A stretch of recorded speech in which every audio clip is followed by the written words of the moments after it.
сегодня мы пришли в общежитие Казгу. Честно говоря, о Казгу я была лучшего мнения.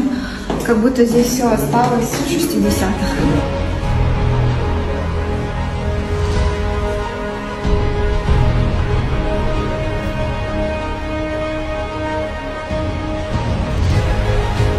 Әр қабатта холодильник жоқ па? Мына жерде кухняда тұру керек қой холодильник. Бірінші этажда ғана бар. Біреу ғана, мына жерде ғана, біреу ғана, иә. Студенттерге жегнім ашиды. Бұл енді и кухня, и прачечный бар сонда, иә, бірге, екеуі бірге. Бұл енді қаншалықты етішін анау енді.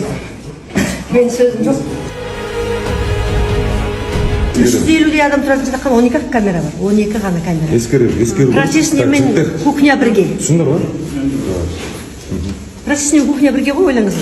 Бұл жерде қанша бала тұрып жатыр? Қазір 211 бар. 200